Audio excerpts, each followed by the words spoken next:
Oke, memulai awal video pertama kita di tahun 2025, mungkin kalian bertanya-tanya mau cari kamera apa di awal tahun 2025 ini. Semoga video ini tepat bagi yang mengkliknya untuk keperluan membeli kamera. Oke, kita intro dulu.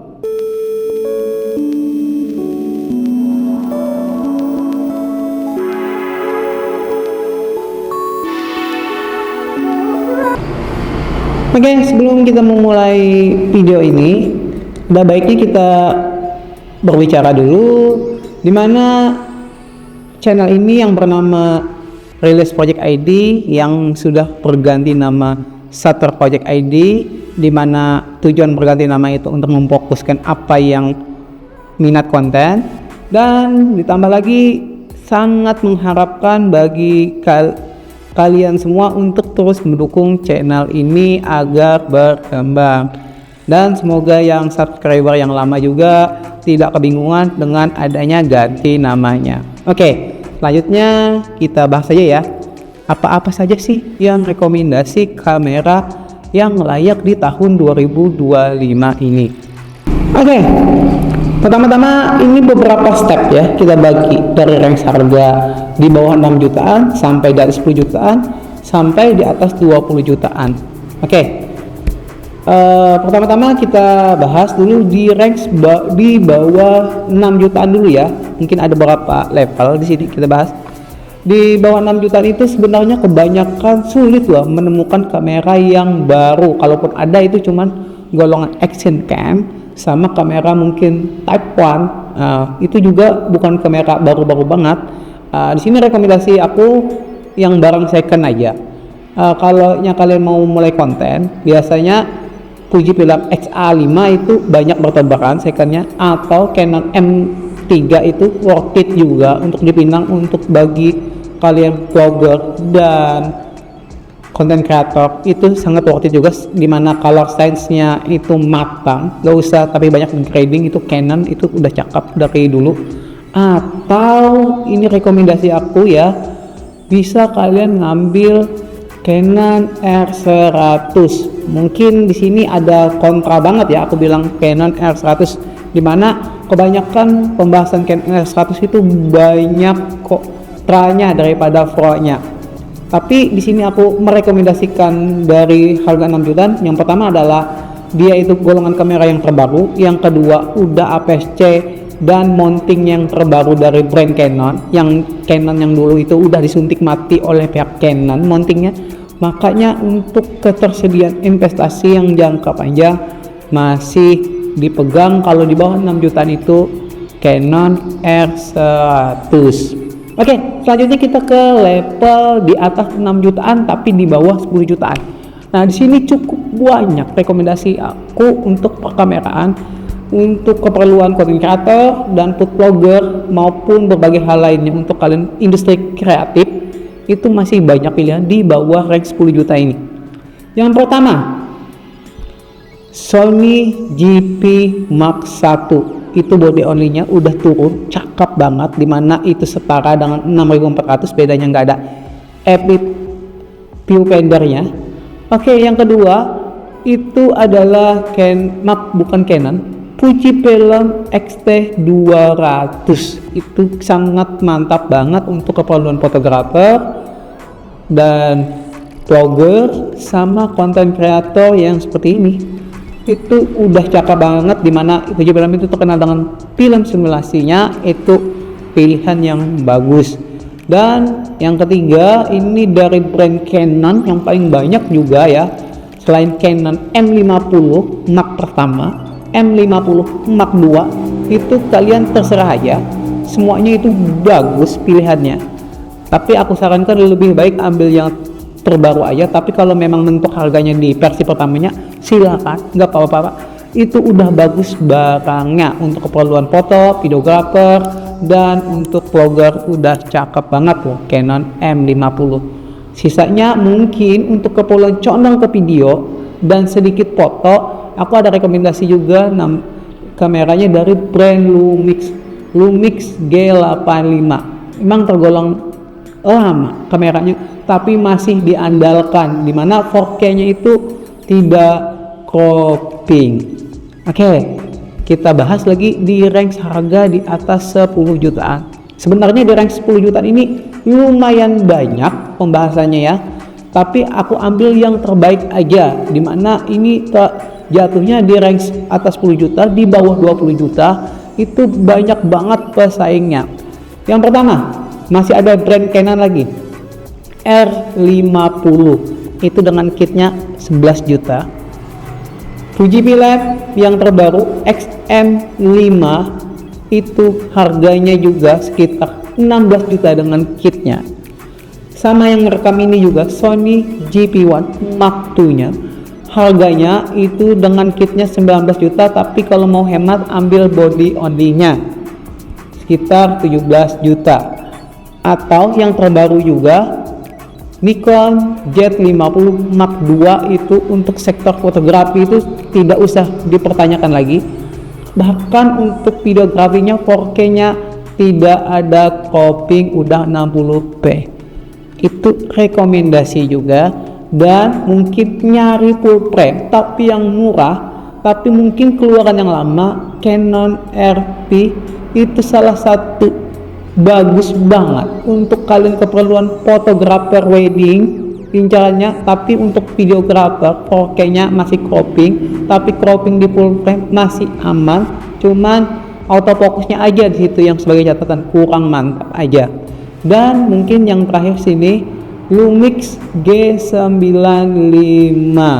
Lumix G95 itu masih tergolong worth it, biarpun keluarnya cukup lama di tahun 2019, tapi untuk keperluan videografer yang antusias serius itu cakep banget. Mungkin bisa disaing atau diadu dengan kamera cinema. Mungkin ada satu lagi ya di kolom komentar nih, nanti takutnya dihujat, Fujifilm XS10.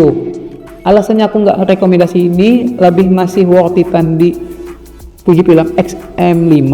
Tapi kalau kalian memang condong ke foto, bisa ngambil Fujifilm XS10. Oke, mungkin jatuhnya kalau pilihan aku yang paling terbaik di antara range harga 10 juta ke atas, di bawah 20 juta ini, masih kalau prefer aku adalah Canon lagi, dari brand Canon udah 2 kali, itu R50. Selain baru juga di tahun 2023 rilisnya, cropping 4K nya tidak ada, 4K nya udah mantap banget. Dan untuk mountingnya di lensanya yang terbaru, harganya juga kalau dengan kit kalian beli 11 juta, lumayan. Kalau budget 15 juta masih bisa memilih lensa lagi atau alat-alat kebutuhan konten kreator kalian. Oke, dan yang terakhir adalah sektor di level 20 juta dan di bawah 30 juta, maaf kebablas, di bawah 30 juta, di atas 20 juta. Di sini juga cukup banyak rekomendasi yang menurutku vibe-nya bagus banget untuk dibeli, dimana yang disebutkan itu semua kameranya semuanya bagus-bagus, tergantung kalian profesinya mau condong kemana. Yang pertama, Fujifilm XS20. Di sini aku rekomendasikan sama seperti XM5, bedanya itu agak murah dan lebih mungil, tidak ada EVF-nya atau viewfinder-nya. Di sini ada untuk keperluan video wedding, ini sangat bagus, dan untuk keperluan videografi juga sudah mumpuni. Kalau nggak salah, nanti kita lihat di B-roll aja ya, atau nanti tulis di kolom komentar, sudah mampu merekam stick internal. Oke, itu Fujifilm dari XS20. Atau mau condong mengarah ke foto di wedding, kalian bisa ngambil XT5. Atau mau condong yang memang ke foto tapi murahan daripada XT5, ada juga XT50. Itu dari brand Fujifilm ya. Kita selanjutnya brand Canon. Brand Canon di sini sebenarnya lumayan cukup worth it untuk dibeli. Di sini ada Canon R7 sama R8 kalau nggak salah. Nanti kita lihat di barrel. Kalau R8 itu full frame, kalau R7 itu masih APS-C. Tapi aku lebih condong merekomendasikan di R7. Selain speknya itu lebih bagusan di R7, ditambah lagi lebih kompletan kayaknya untuk keperluan fotografi di R7 daripada R8. Tapi kalau bagi kalian yang memang haus akan kualitas gambar, mending ngambil R8 karena dia udah sensornya full frame. Dan kita berpindah lagi dari brand sebelah, yaitu Sony. Kalau di sini Sony juga cukup lumayan, aku rekomendasikan ada berbagai macam.